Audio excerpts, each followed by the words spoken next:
మస్తాన్ సాయిపై లావణ్య ఇచ్చిన ఫిర్యాదులో హీరో నిఖిల్ ప్రస్తావన కూడా ఉంది. నిఖిల్కు సంబంధించిన వ్యక్తిగత వీడియోలు కూడా హార్డ్ డిస్క్లో ఉన్నాయని ఫిర్యాదు చేసింది లావణ్య.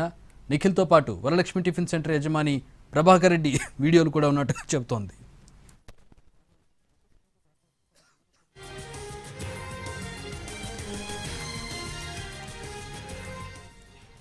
ప్రైవేట్ వీడియోలతో నిఖిల్ను ప్రభాకర్ రెడ్డిని కూడా మస్తాన్ సాయి బెదిరించాడని లావణ్య కంప్లైంట్ ఇచ్చింది.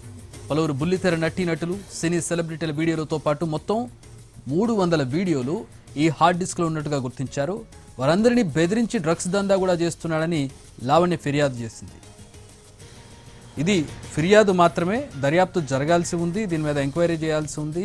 మస్తాన్ రెడ్డిని ఎంక్వైరీ చేయాల్సి ఉంది. ఇవన్నీ అయిన తర్వాత దాంట్లో నిజాలు బయటకు వచ్చే అవకాశం కనపడుతుంది. అయితే ఒక ఫిర్యాదుగా లావణ్య ఇచ్చినటువంటి ఫిర్యాదులో ఈ వివరాలన్నీ మనకు కనపడుతున్నాయి. ప్రస్తుతం ప్రముఖుల పేర్లు ఇందులో కనపడుతున్నాయి. హీరో నిఖిల్ పేరు ప్రముఖంగా కనపడుతుంది. అలాగే టిఫిన్ సెంటర్ యజమాని అయినటువంటి ప్రభాకర్ రెడ్డి పేరు కనపడుతుంది.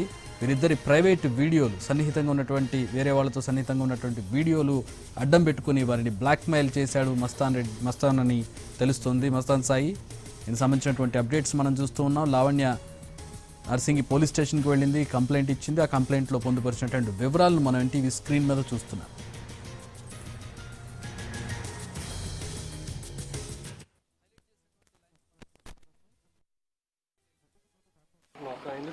ఇరికిచ్చింది నన్ను మళ్ళీ ఎవరి ఒకటి చూడండి సార్, మీరు నన్ను ఇరికిచ్చింది సార్.